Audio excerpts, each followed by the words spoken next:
Ang lahat ng nilalang ay dapat sumamba at magtingkod sa Kanya.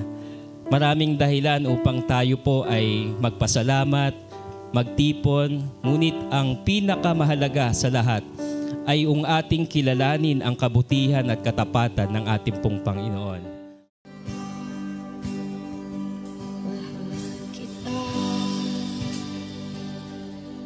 Walang hanggan ang iyong biyaya, buong buhay, hawak mo sa iyong kamay.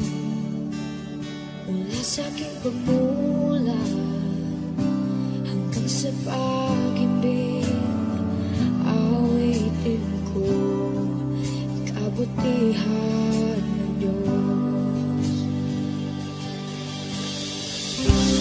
Kahit tapat sa habang buhay, ika'y mabuti mataglanman. Hanggat ako ay nabubuhay, awitin ko ang kabutihan ng Diyos. Ang ibig mo siyang gabay sa kasakitan, nariyan ka sa gitna ng kaliliman.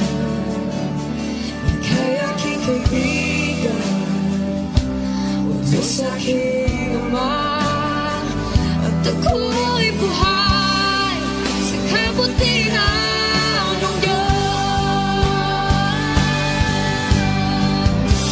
Ika'y tapat sa habang buhay, ika'y mabuti magpakailanman. Hanggat ako ay nabubuhay, awitin ko ang kabutihan ng Diyos.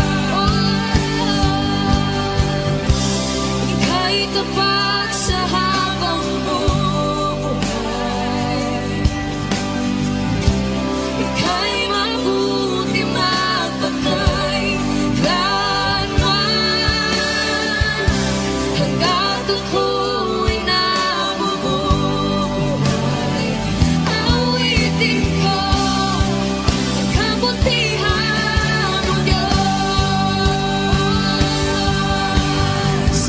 Kailan may di magbabago ang kabutihan mo,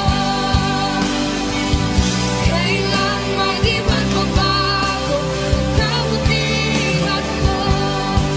Buong buhay ay iaalay ko lahat para sa'yo. Kailan may di magbabago ang kabutihan mo, kailan may di magbabago ang kabutihan mo, kailan may di magbabago ang kabutihan mo. Buong buhay ay iaalay ko lahat para sa'yo.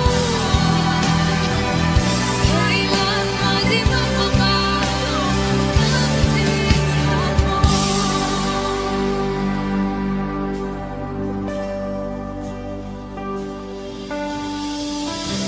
Ika'y tapat sa habang buhay,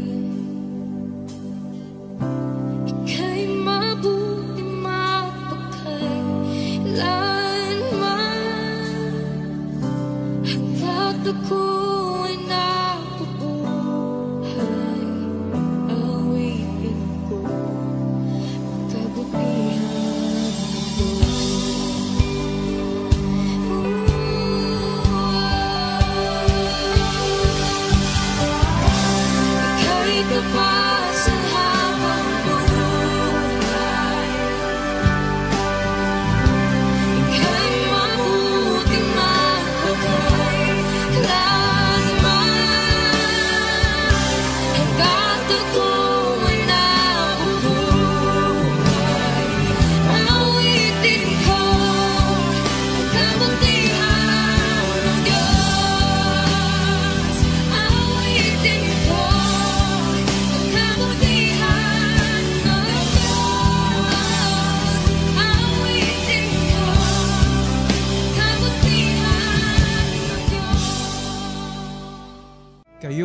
ilaw ng sanlibutan.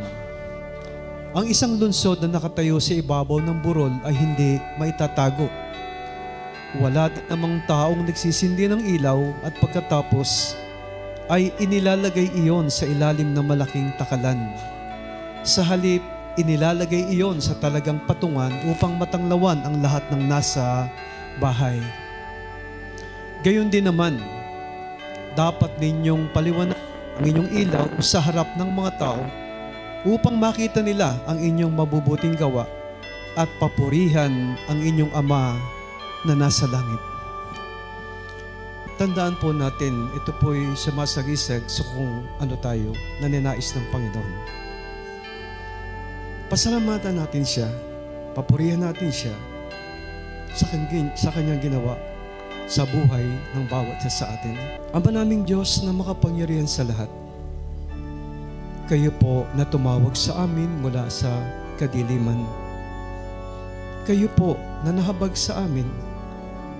Pinatawad kami sa lahat ng aming kasalanan.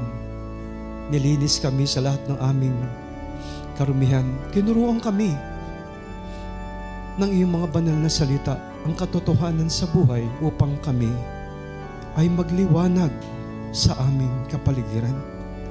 Salamat po sa pagkakataong ipinagkaloob niyo sa amin. Salamat po sa buhay. Salamat po sa iyong katapatan, kagandahang loob sa amin. Tulungan niyo po kaming magliwanag.